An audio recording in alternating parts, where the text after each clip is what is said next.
I'm an empath. I care about not just the kids, but their parents who work 60-hour construction jobs or who work multiple jobs and really don't understand why their child is having these behaviors. I care because I'm a working class man myself. And what I would always tell parents is, hey, we're going to end up shopping at the same King Soopers. We're going to end up shopping at the same Walmart. We are a community. But what I felt was the role that I was doing was taking me out of that community and making me an enemy of the community. And so I had to retool how I did the role of dean. In a world where the recruitment of Black educators dominates headlines, one question remains: where are the conversations with folks who are leaving education? Introducing The Exit Interview, a podcast dedicated to archiving the untold stories of Black folks who have departed from traditional education spaces. I'm Dr. Asia Lyons, and I'm embarking on a mission alongside my esteemed guests. Together, we shed light on the challenges, triumphs, and experiences of Black educators, aiming to inform and empower communities invested in understanding the crucial issue of retention in education. Welcome to The Exit Interview, a podcast for Black educators.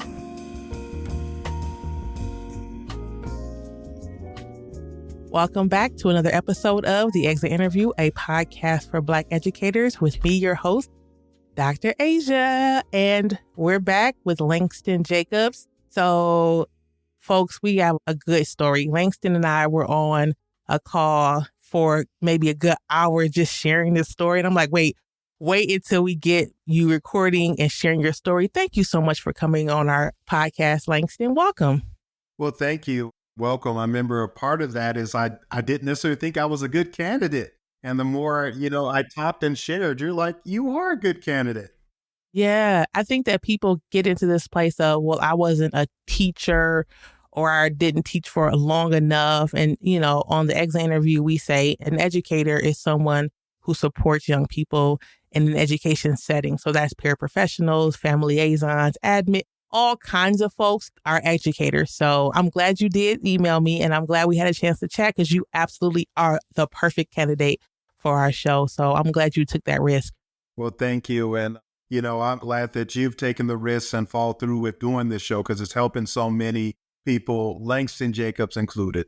Yeah, awesome. And I'll say Langston has told me that on his walks in the morning, he listens to the podcast. And I told him that it'll be a surreal feeling to see yourself up there as a thumbnail and to hear your own story. If you choose to hear it, listen to your episode. But I guess we'll jump into it.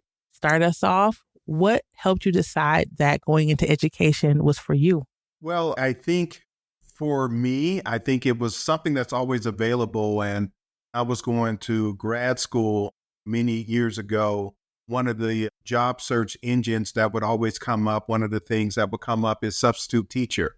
And it was kind of like a grad student thing to do. You substitute teach, you bring your books in, and you just do your studying while you're supposed to be substitute teaching. And so that was kind of like, that's what you do. You get paid for just sitting there and studying. But I didn't do that. I came in, and this was in another state. This was in the state of Indiana. And I came in and I just really enjoyed the setting of kids, enjoyed the setting of, although it's a very static environment, for me, it was very dynamic. Meaning every change, because sometimes you come in and you be a PE teacher. Sometimes you come in and you be an English teacher. And so it was like exciting to me to see, what I was going to do. And so I started off just being a substitute teacher, or now they would call it guest teacher. Okay. And how long did you do that for? Tell us more about that experience, because a lot of folks don't necessarily want to sub, right? They're like, oh, no, I don't know if I can deal with all the guesswork of who the kids are and trying to figure out different schools. But for you, it sounds like you loved it. So tell us more about that experience. I think I liked it, number one, because it was a job and I needed a job. Number two, it was somewhere that I felt that I was accepted and needed. And I got some kind of immediate affirmation. I can remember one of my first substitute teaching roles. There was a young African-American male. The theme was, kicked out of his class. He was outside with, like a individual table and books and just sitting there, and walked up to him and I just started talking to him and I started asking him, what is he doing? And later on in that afternoon, the primary teacher said, how did you get him to do any work? We never get him to do any work. And in my mind, I have no formal training, anything else. Like I talked to him, asked him how he was doing. Does he need help with everything? And what I found out is that the work was easy for him. And so my first time, kind of being thrown into the fire, I'm thrown into what is the school to prison pipeline, which is systemic racism, which is a brilliant Black young male who was separated from his peers, who was outside and who was probably more intelligent than most of his peer group in there, and for no reason outside. But I immediately connected to him and got work done. And I was like, how come your primary teachers aren't doing this? How come they're not connecting and doing this? So those were some of my experiences, and those were some of the experiences that, kept me going back to substitute teaching. Okay, so after you've been subbing for a while and seeing what it looks like to witness the pipeline to prison, and I'm sure you saw some harm done, not just to our Black kids, but also to probably other educators, you've made the decision that you then wanted to go in to education more permanently. So tell us about that part of your journey. Once again, I was, in the state of Colorado and going through the process of similar guest teacher in the state of Colorado. And I can remember being in a kind of like a big interview room with a bunch of potential guest teachers, and they started weeding out everyone. And the HR lady, she said, Langston, she said, you really shine at this. And in my mind, I'm just doing what I like to do. She said, have you ever thought of being a permanent, guest teacher? I'm like, what the heck is that? And she kind of said, well, this is where you'll be on site at some of our higher risk schools. And you'll be there to kind of fill in, because sometimes it's hard to get, guest or substitute teachers for some of those quote unquote Title I or high risk schools. And I thought about it. I said, wait a second, this is a full-time position, being in a school, being there full time, not having to go ahead and click what school you're going to, because then it was an online platform, picking what days. I said, that sounds good to me. And it also came with benefits. And so came with health benefits because it was a full-time position. So I chose to do that. And similar Langston fashion, I think my first class was like an ESL class, and I'm not prolific in Spanish. And once again, after that class, the assistant principal said, Langston, you really rocked in that class. And I'm like, what did I do? Because I didn't know, I was just being myself. But, breaking it down, they said, your command, you seem to have a love for the kids. The kids were listening to you. In my mind, I'm thinking, aren't they supposed to? Aren't they supposed to listen to you? Yeah, that part. And so I did not know that I had a skill set, but I did know that I had a passion for this community of Denver. When I came back to Denver, this school was in what is known as Park Hill area, just community school. And I did something really interesting when I got there. I'm a big soil person. I'm a big earthy person. I felt that soil on that school. And I felt like this is where I was supposed to be. And once again, I said, if anybody's driving by and sees this 6'1" Black man digging up some earth and running it through his fingers, what is he doing? But I would walk around the school and I would just either pray or just quite honestly listen to Earth, Wind, and Fire. This was before the Asia Lion podcast. So I was listening to Earth, Wind, and Fire before I listened to the Exit Interview podcast. We all love Earth, Wind, and Fire. That's all right. I support that 100%. Okay. Yeah, getting a thumbs up for that. And so I would come in and I would always be gravitated to the student that seemed to have that stamp of rejection on them. And because those were the students that were the most animated, in fact, they were the most funny, their behaviors, which may have seemed troublesome, like blurting out in classroom or hanging out in the hallways, those never bothered me. I looked at that as opportunities to connect. I looked at that as opportunities to hear their story. I looked at it as an opportunity, to just share a quick laugh. And so I was never intimidated by those sorts of things. And I think that was the population that I felt like this, that nobody else wanted to deal with, that somehow my life had perfectly suited for that. And so that's what I was enjoying, that role of guest teacher. And the only thing with being a guest teacher is I didn't have a space. I didn't have an office. I would come in and plop my backpack or something like that, maybe in the teacher's lounge. And sometimes the teacher's lounge is kind of territorial. They're in there, studying, they're in there, eating their vegan burritos and chocolate chip cakes and all that other stuff. And they looking at me like, don't touch my vegan burrito special or whatever. But anyway, the point is it's kind of territorial and I kind of wanted a place of my own. And because I always felt like, excuse me, can I sit in the, staff lounge? And although that was the right thing to do, I still felt like a guest. And so I started thinking about how nice it would be to have my own classroom, how nice it would be. And there's an opportunity that came up where there was a young man in a middle school who was transitioning out because his mother poor health care on the East Coast. And I had been putting my name out there as far as like, hey, I want to teach full time. And I got called by the administrator of that school. And she said, hey, there is a spot for special education. Would you be interested? And I'm like, yeah. And it was started in October, which means the school year is already started. And so I talked to, the school that I was at being, a guest teacher. And they said, sure, try it out. And I went and I interviewed. And they asked during the interview for the special education teacher, they asked me about my day-to-day work. And I said, I'll come in and talk to students who are non-speakers. They just may, respond verbally or through sign language. And I'll take them on breaks and I'll talk to them and I will kind of be a one-on-one support for them. And they just kept on looking at each other every time I answered. And I didn't know if they were looking at each other because I was giving the wrong answer, but apparently they were looking at each other because I was giving the right answer. And they said, that's kind of like how it is dealing with a special education classroom. The special education sometimes seems like a bad word, but it's just basically the need for an individualized education plan. And so that's all that means. And it seemed like I had the skills for that. So I accepted the position of being, taking over a class from 6th through 8th graders whose educational and IQ scores were anywhere from 38 to 68. And so I had a combination of genders, combinations of verbal. I had a Down syndrome, blessing of kids and some youth that had all sorts of things. And the classroom was kind of like in a corner.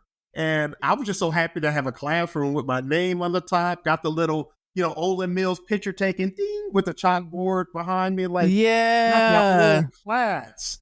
I'm like, yes, it's my own space. And I was feeling really good about it. And the curriculum was passed down to me from the previous teacher. And not only was the curriculum passed down to me, but kind of like the schedule, kind of like everything. And I was just so excited to have my own class. But when I went to do some of the assignments with the students in learning stations, the curriculum was very quote unquote vanilla. What I mean by vanilla, I mean it wasn't very challenging. There were like note cards, and the note cards were actually, where is Billy hiding? I see Billy hiding over there. Oh, look there. And I would challenge, I said, why are they doing the same thing over and over again? And Yeah, I'm sorry to cut you off. I just want to say that is this idea of passing down curriculum or doing the same thing year after year. I remember before my first year of teaching, I was sitting in the main library here in Aurora, and I had out all my Houghton Mifflin notebook. I'm a first year teacher. I'm holding on to all my texts as hard as I can because I want to make sure I do right by my students. And I had everything laid out. I had my planner out, my little blue planner. And I remember a woman walking past me and she said, are you a first year teacher? And I'm like, yes. She said, this is what I think you should do. This is what I've done. Write your curriculum one time and do the same thing every year. And I said, oh, okay, thank you. And I just felt so terrible for her students because that was her mindset. She was an older woman. I don't know how long she had been teaching because age has nothing to do with how long you were teaching. But I just thought how terrible that is for her students and for her own mind, her own critical thinking, that she didn't even pause and say, let me mix this up. Let me see what else is out there. Just, this is week 1. This is week 9. This is week 14. And when we get into that place of we're doing the same thing over and over, it's time for us to leave. So I just wanted to interrupt you because I remembered that story that someone else had tried to do the same thing to me. But of course, I decided against that. But go ahead, continue. well, thank you for that. And also, what is the purpose of schools? Purpose of school is learning. And so a lot of these students were being celebrated because they were able to repeat Billy is hiding. But I challenged that. I said, that's just memory. That's not necessarily learning. I said, learning is really being challenged into differences of curriculum, something that, meets the child where they're at, something that's culturally relevant, something that's exciting, that has colors. I mean, these note cards look like they were made in the 70s. It looked like they were hand drawn, read alongs. And so I started to use the computer. I started to use stories about animals. I started using stories about American history that had videos with them, that had read alongs with them. And I took a risk, but the students liked that a lot more than just the regular thing. And I remember this book called The Chocolate Touch. It's kind of like a spin on The Midas Touch. And it was our group reading. And I just love reading the kids. I do. It's kind of like, it's calming. They get to listen to your voice. And so during a transition, I would always read from them the book that was passed on, to me, The Chocolate Touch. And it was a kid who, really craved chocolate. And, every time he got the wish, like the Midas, everything he touched turned into chocolate. And it was like, no, I don't want this. But I noticed all the characters in the book were blonde hair. They said, her blonde hair and so forth. And the chocolate got on her pretty pink dress and all these things. And I can remember right in the middle of that lesson, I closed the book and I apologized to the students. I said, I apologize because this book is not relevant or it doesn't have the same connection to you. And I looked around, I said, how many of us in this room have blue eyes? Nobody raised their hand. How many of us in here even have blonde hair? Nobody raised their hand. So I apologized. I closed the book. I said, let's find something that we can read for our community reading that speaks to us. And they said, yes, once again, taking a risk. And a lot of the reason why I was taking those risks is because my supervisor, who was going to be mentoring me, went on maternity leave. And so I did not have a supervisor at that time. Interesting. Yeah. And so my supervisor, who was very pregnant, God bless her, she went on maternity leave a little early. And, that happens. And so they had a backup person. He was actually the dean of instruction, who was going to be my supervisor after she went on maternity leave. Unfortunately, the backup supervisor got terminated for inappropriate, what do you call it, when you take somebody down, safe physical management. He got terminated for poor, safe physical management, breaking up a fight. And so I didn't have a mentor and my backup mentor wasn't there. And so although there were others who, would come by and try and help, I was basically on my own in the corner. And I realized that they liked me being in the corner because nobody wanted to deal with SPED. Yeah. This is really interesting that you're talking about supervising or mentorship. And I feel like we've had so many folks come on the show who have been left without any supports, right? Whether they were guest teaching, whether they were long-term, whatever the situation, we've had so many folks who said, my principal left mid-year and the assistant principal became the principal and they never came into my room. No one ever checked in with me. They were just happy that I was in the school building and I filled in and didn't give me the support. And so I want the audience to know this is not a one-off, that if you listen to this show over time, you'll hear more and more people saying, I want to always do best for my students. And I did what I did. And I did a great job in my heart. But I know that there's supposed to be other people supporting me. And that just did not happen. Either it didn't happen the whole time they were teaching or just a small part of the time. But I think that, and we'll get to this in a moment, when I think about what we need for Black educators to stay in education, some of that is probably, and people have talked about this, is mentorship and guidance, right? Not just someone to come and evaluate with the rubric and the checklist and you meet, but someone to say, let's pause for a minute. I love that you use this book. Have you considered doing this as well? I'd love that you take the kids out after lunch because it gets that energy out. But did you think about X, Y, and Z? And we're just not getting the mentorship we need.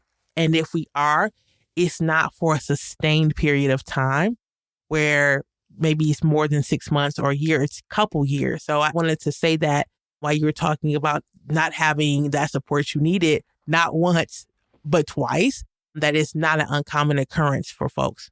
Well, thank you. And you mentioned, me being in that corner classroom, mentioned everybody avoiding that area. There was one time when the area of my classroom got a lot of attention. After lunch, students are usually kind of sleepy, and I was passed along in the curriculum for everyone to watch CNN in 10, which is 10 minutes of CNN of what's going on and so forth. And I just would line everybody up after lunch, press play it, and half the class was asleep through that. And so I was like, why am I doing this? So in typical Langston Earth, Wind, and Fire fashion, what did I start doing to transition kids in from lunch? We did Soul Train line. So I put on Soul Train, and the kids were coming in. Of course, they didn't want to dance. And I would come in dancing like a Soul Train line and so forth. And then all of a sudden, students and people started coming by, and teachers started coming by, like, what is going on in there? I hear music. I hear that. And I was like, uh-oh, am I in trouble? Yeah, right. Exactly. Yes. Am I in trouble for doing this? And I said, what is going to be my story for this? My story is going to be, hey, the kids are bored. It's just 10 minutes of activity, 10 minutes of this and that. But what I found out was that their looking in admiration of like, that is a good idea. But once again, first time teacher, no mentor, no backup mentor. I'm just trying to work things through. And so no affirmation of Langston, that is a good job, or even no affirmation of, can you choose a different song or whatever, but the kids really liked it. Paraprofessionals in there really liked it. Another loophole would be not having a mentor. And that is in the program that I was in. Part of the process of being a first-time teacher that doesn't have a license is you have to go through an alternative licensing program. Can you talk about that? Yeah. Yeah, talk about that, please. Yeah, great. And so it's one of the things where you go through in special education specific, you have to show that you are prolific in math, language arts, science, and I can't think of what the other one is, but it's the four major core areas of school. Is it social studies? Social studies. Yes. Thank you. Social studies. And so I'm figuring, I know how to take tests. I've been in grad school. I know what I'm doing. And I took the test because I wanted to hurry up and get it over so I can get my license, so I can be officially, this is my classroom, not this is my classroom with no mentorship, with no supervision. This is Langston's classroom. And I remember I took it and I failed the math portion horribly. I mean, I was like, how can I fail that bad? My score of the math section was horrible. And my score in, I think, the history section was pretty horrible too. It wasn't as bad, but I knew. And so I was like, wow. And so I remember talking to the school administrators. They said, Langston, you're doing a great job. We love having you here. We're getting good response from the parents, teachers, everything. You're doing a great job, but we need you to pass this math practice. And I was like, wow. So I need to lesson plan. I need to be on time like everybody else. I'm getting paid at a substitute hourly rate because that's how that was. And so when I didn't work, I didn't get paid. And so struggling through lesson plans, struggling through with how to do, IEP, struggling with all these things. Now I needed to pass this math class that was very difficult in order for me to be a certified teacher, which means I would have the benefits. I would have the days off. I would have all things as a teacher. And I said, okay, I may have just had a bad day at this. So I took that practice a second time. I think my score actually got worse the second time. I was like, oh no, how do you get worse? And so I'm feeling all this, my dream is coming true. I'm a teacher. I have my own classroom. Kids and students are responding well to this, even though I don't have mentorship. Parents are responding to me. I felt really good, but I could not pass that praxis, the math portion in particular. Yeah. So, and I think, again, this is something we've heard before from folks that mention the praxis. Many don't, but they talk about the difficulty in passing it, having to take it multiple times. Did you ever end up passing it? If not, what happened? If so, that we need to know. Well, I wish this part were true that I passed it, but I never did pass it. And with that program that I was on, there's like 13 months or something like that you have to pass that. And so although I was ready to jump back in that second year, I had kind of timed out on the time of that program to pass it. And so I was given the option, although they wanted me to stay in that teaching role, they said, we ethically or according to the rules or whatever, we cannot put you back in as a teacher in this because you only had so much grace period to pass that. And so they offered me a paraprofessional role. And I had gotten used to, not that there's anything wrong with paraprofessional, but I had gotten used to having my own classroom, my own space, my own refrigerator, my own Soul Train line space. I had gotten used to all these things. And so I continued to job hunt and saw that there were some jobs open for school leadership in the charter schools. And so I applied and accepted a job as a dean of culture in a charter school. And I said, this is pretty cool. I don't have the lesson plan. I don't have to be mentored. I'm still in education, but now I'm in, as I pound my chest, I'm in educational leadership. I'm in a leadership role. So I felt like, it was kind of like the things that maybe I can get out of this guilt cycle of not passing the practice. I can get out of this of not thinking, my dream is, in a teacher. I said, now I can be a dean and work side by side an assistant principal, work it in culture. But as we know, those are some of the things on paper, what they want a dean to do. But what I learned a few weeks in is schools, a lot of school cultures want deans to do what the role of assistant principal was when I was a child. And that is to hand out suspensions and tell kids and parents that, you're suspended. And the role of not going in the hallway and checking and seeing what our students okay, but the idea of assigning consequences for kids not being in a classroom, why they're not in the hallway, why are they late?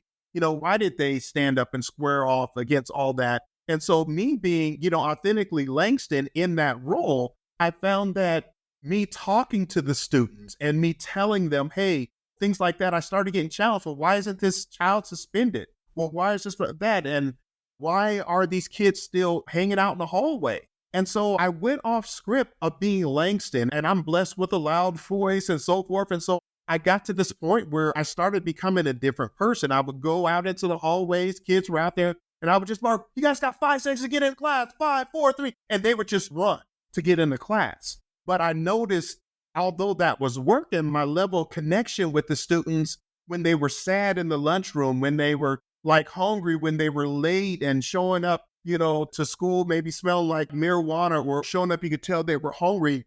They really didn't want to explore any more of that. They were more just like, man, deuces, dude, I'll just go to class because I don't want to hear you. And so I had to start to, compartmentalize that because I had become good being a tool for kids to go back to class. I had become good at being someone that once my shadow hit that hallways, the kids will run. I had become good at telling parents, your kids are suspended, but it started to affect my social emotional health. I started to be stressed out being in that role. And so I tried. Yes. Sorry, I have to pause you here because when we talked about this previously, and I was hoping that you would bring this up, and folks, Langston is not a small man here, okay? Yes, and I don't know if he'd mentioned this, but he's a taller, larger Black guy, right? And he talked about this checklist of how this is a dean role and this is what it is. And I want to pause because I love that you said it was changing who you were.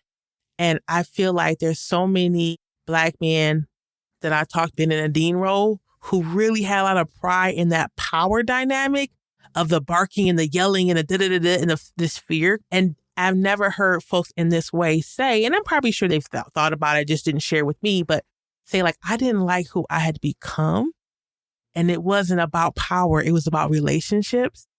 And I wasn't experiencing and providing that relationship that I typically would have in the beginning. And I love that you said that because we in education or they in education love a Black man in a dean role as if Black men don't have heart or desire belonging or desire care and are just really good at being the disciplinarian. They just need to get in the class and yell and don't have a beautiful and soft and open spirit.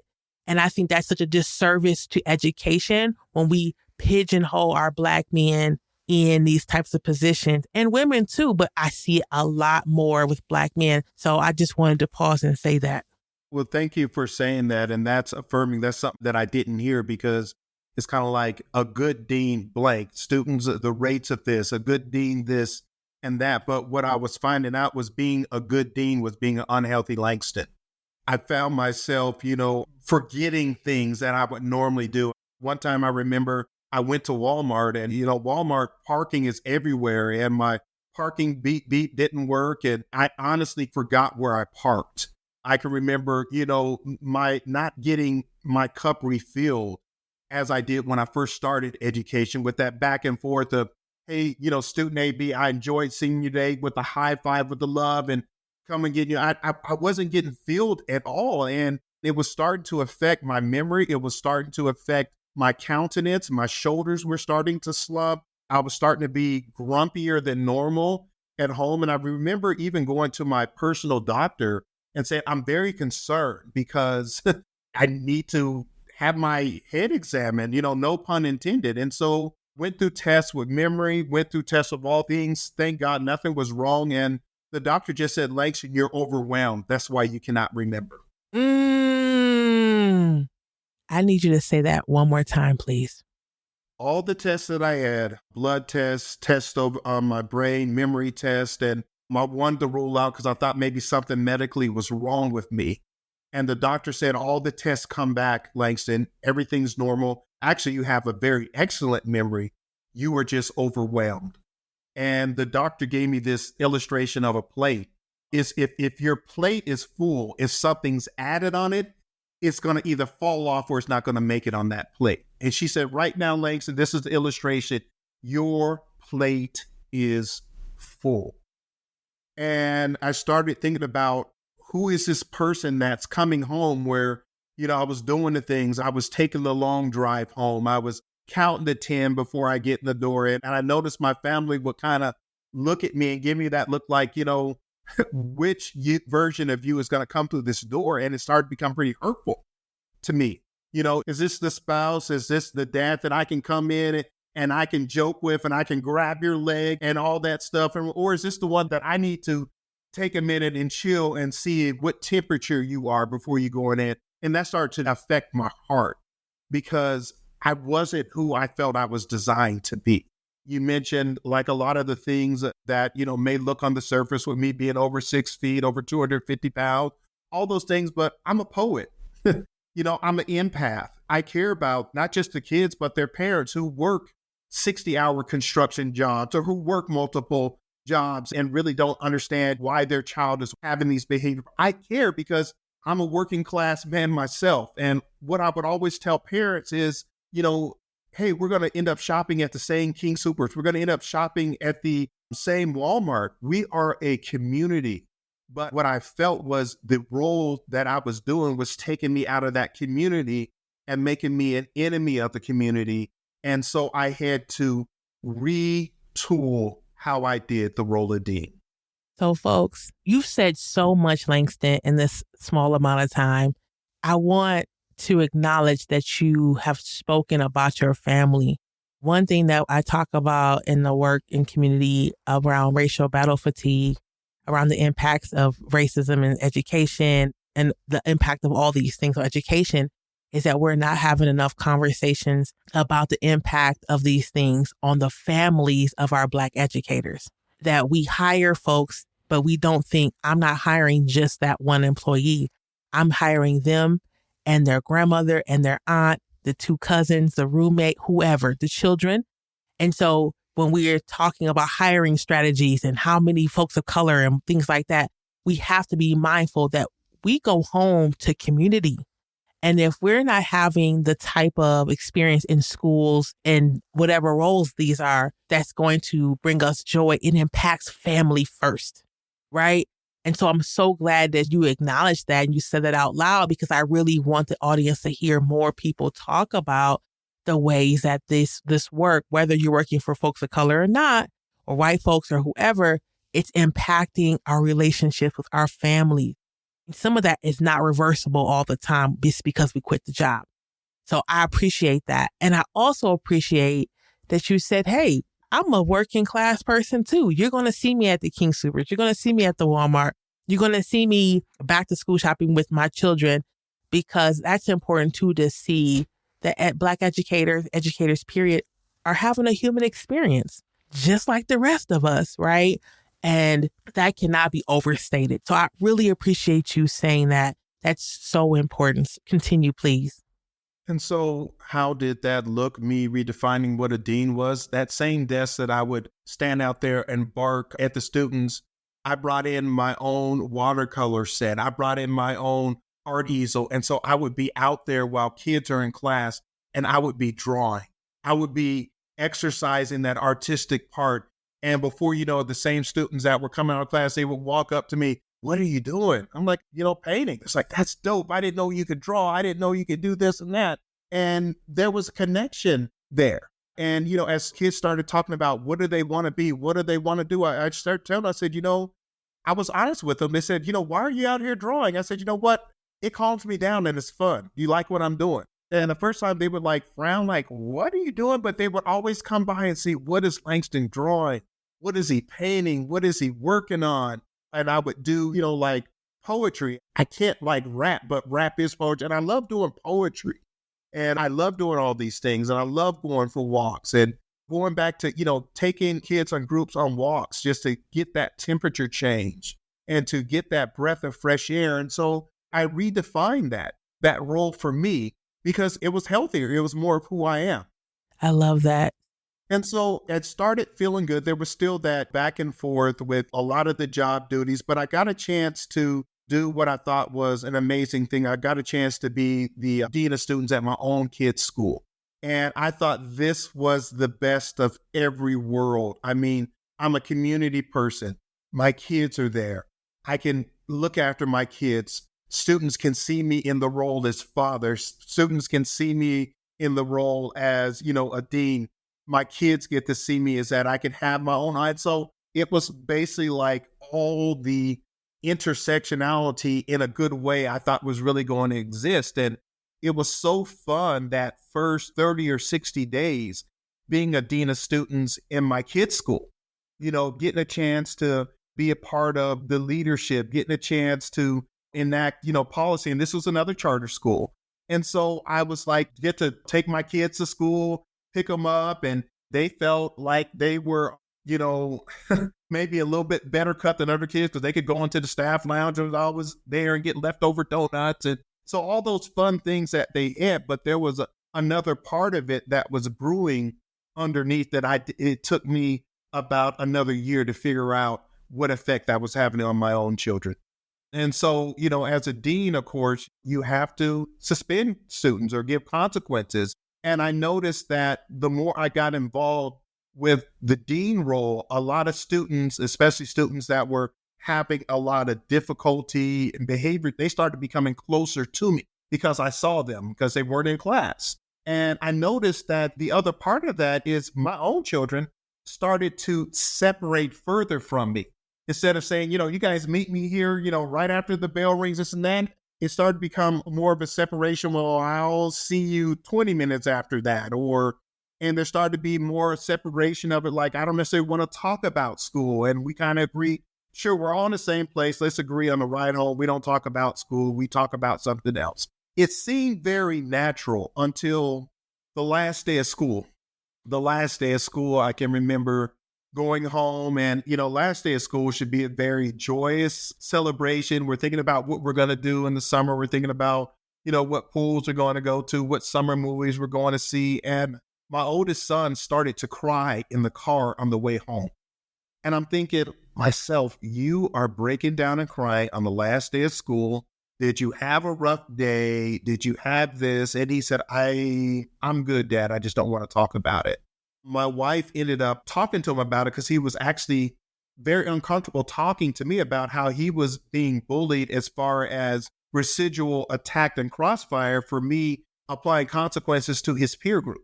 And he was very, very scared to tell me because he didn't want to be labeled as a snitch. He didn't want to be labeled that. But it came out, about a month after school, let out that he finally felt now that, school wasn't in session in the summer. He said, I don't necessarily feel safe there because student A, student B, student that, I know that they suspended you, but when they see me in the restroom, when they see me in the cafeteria, what they're saying to me is things that are things of aggression, things of basically bullying.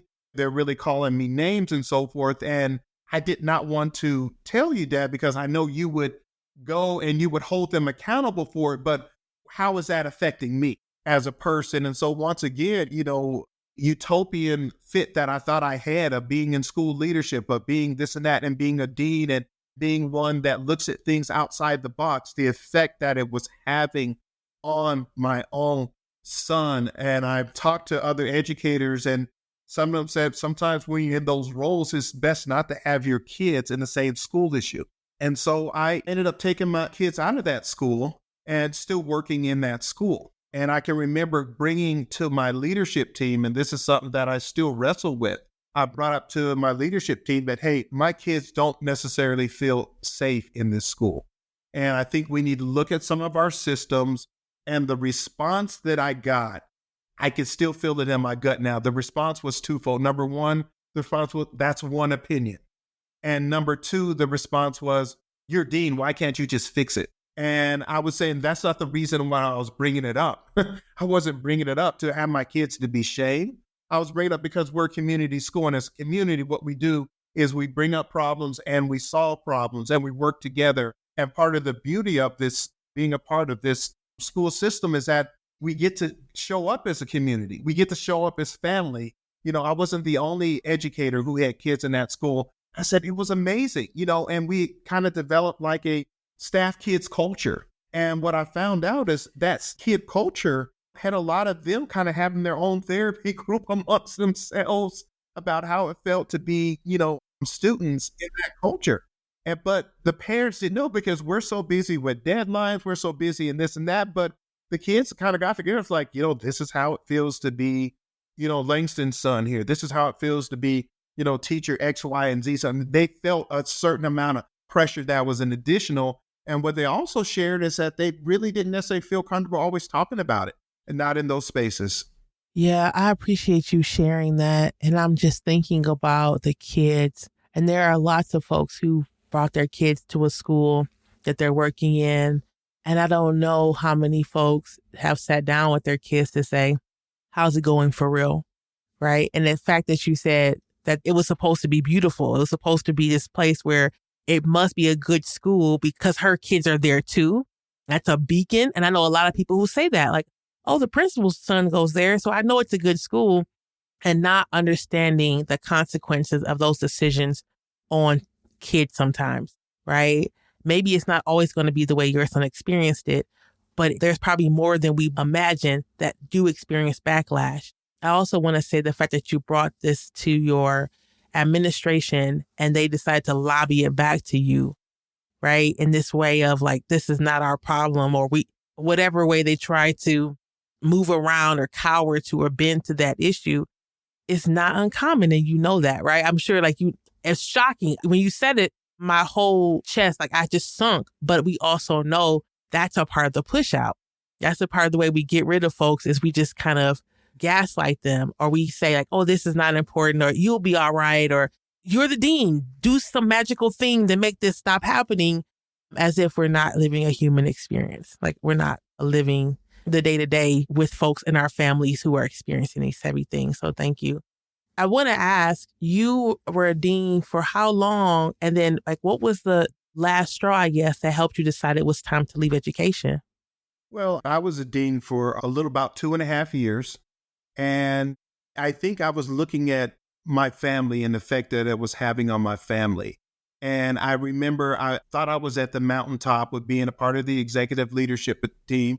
I thought I was at the mountaintop with having paid summers off. But after a couple summers, because I just thought that if after these 3 or 2.5 months off, I'm going to come back refreshed, I'm going to come back strong, it's like everything's going to be erased.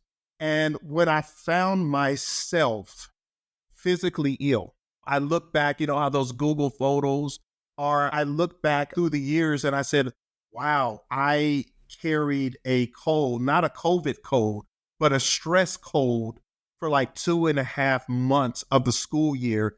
And it was just because my body was so stressed. Some of it I can own, although they say, have a lunch. I would end up eating my lunch at about 10:15 every day.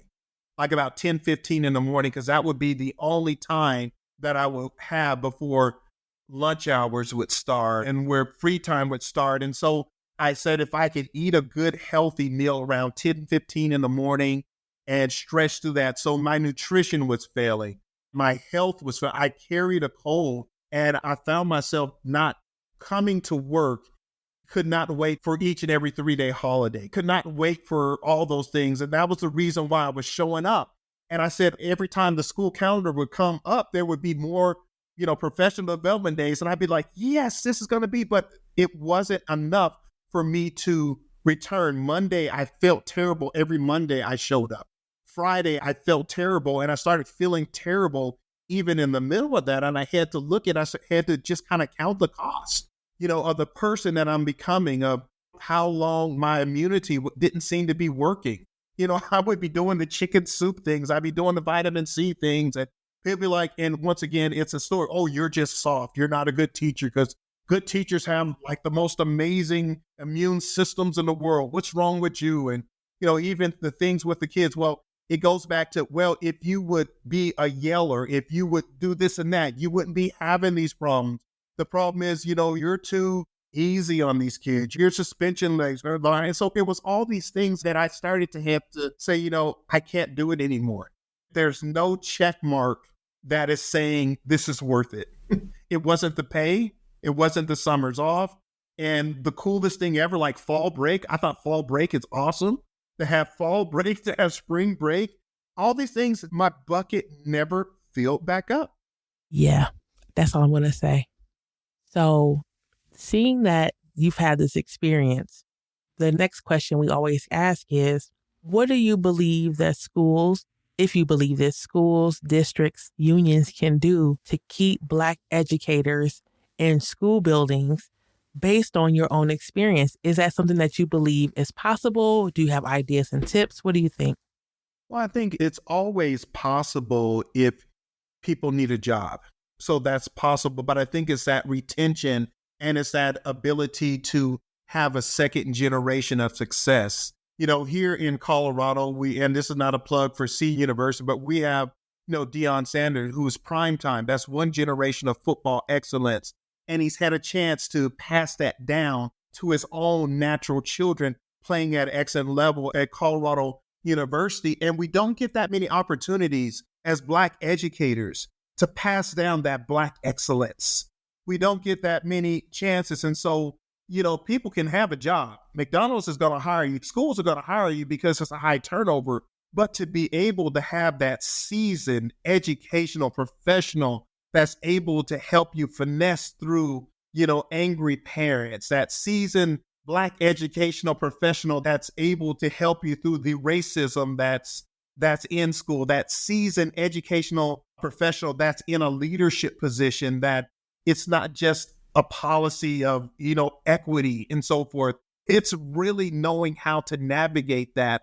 A seasoned Black educational professional who can help Langston pass the praxis. A seasoned Black educational professional who can say, Langston, my kids were in school too. This is what we can do about it. We're going to bring everybody. Your voice is heard.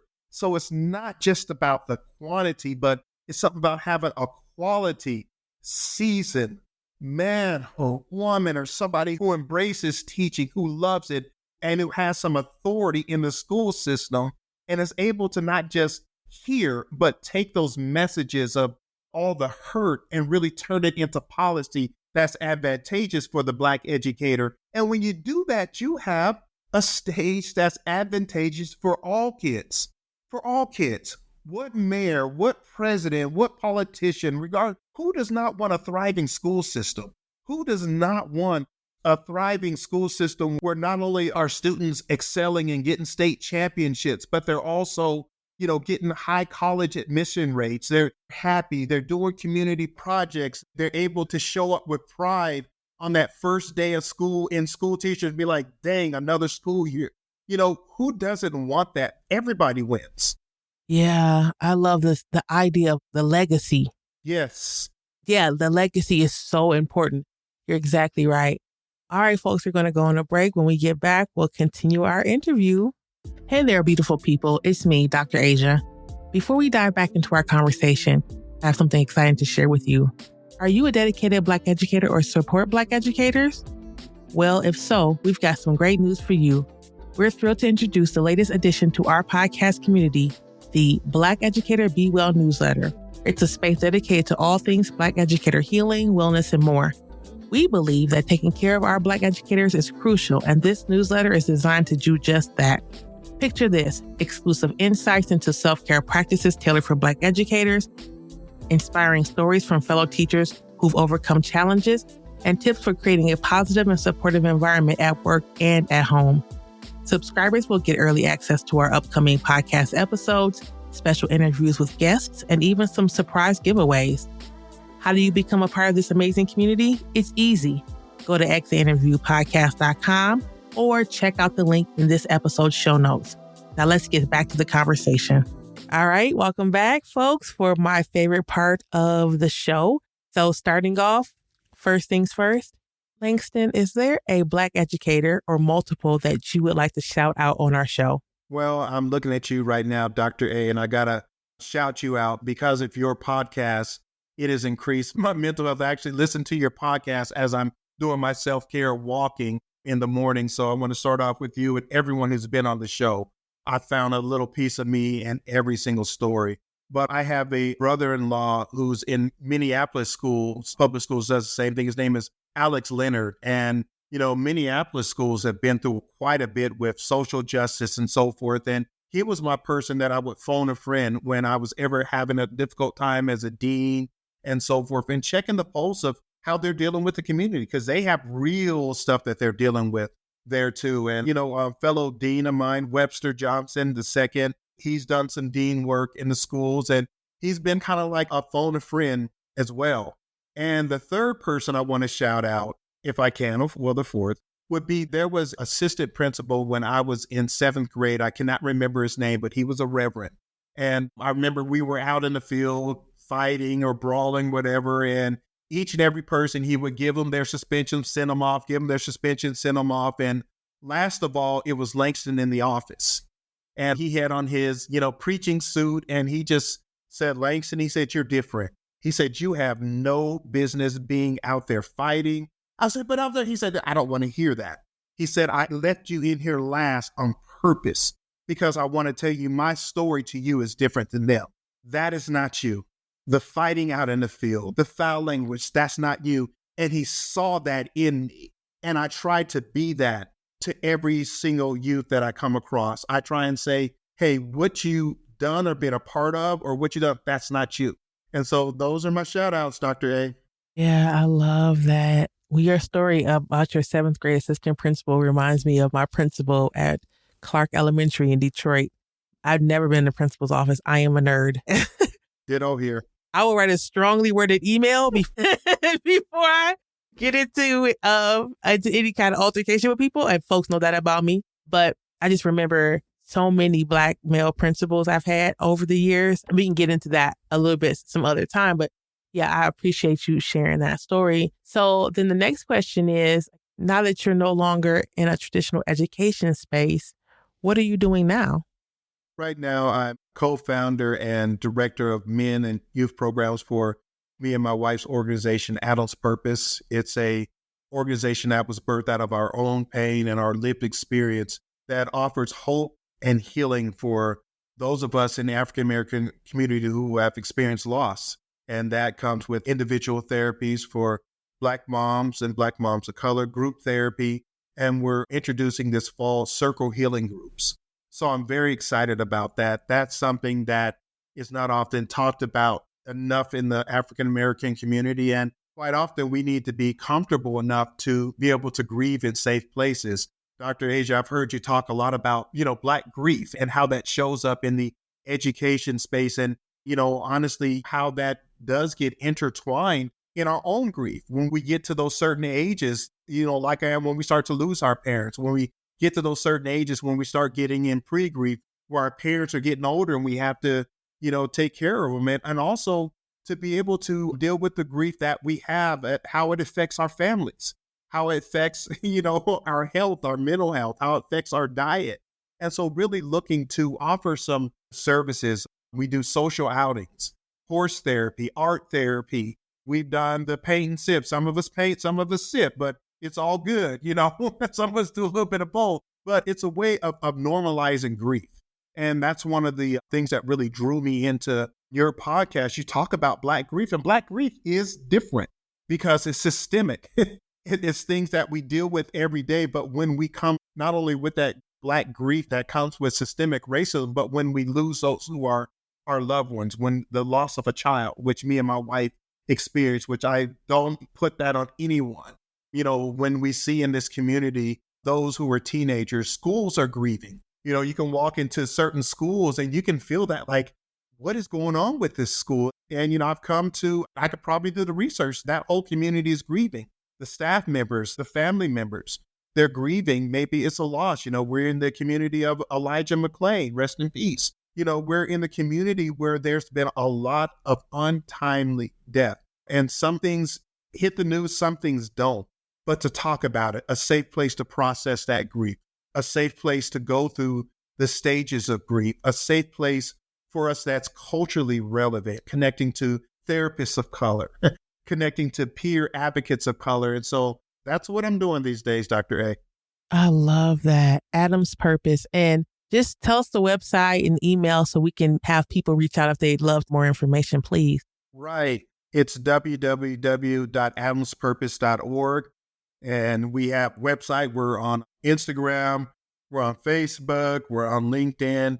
And you can see, pictures on there. You can sign up for community events. You can sign up for more information. There's a lot of personal stories on there that you may find yourself in of those who have, impacted grief and loss. But basically, there's a term that I've been rolling with. It's called Ujima. And it's one of the concepts of Kwanzaa. And I've been rolling in that for a couple years now. And that means a community that heals together. And so I want to be a part of that. I'm an introvert by nature, and so I can connect with the introvert. I'm also a class clown by nature. How does that happen? And so I can connect with you on that aspect. And so whichever it is, we want to meet anybody where they're at. And we're a safe place. People that look like us, people that grieve differently, people who, after their 2 weeks of bereavement off, they have to go back to work. And if it's a different relationship, maybe you just have 1 day of bereavement and you better show that obituary to your boss. And so we want to normalize that in a healthy way and say it's okay to grieve. It's actually healthy to grieve. Absolutely love that. And thank you for that work. Beautiful. Last question. What's been bringing you joy these days?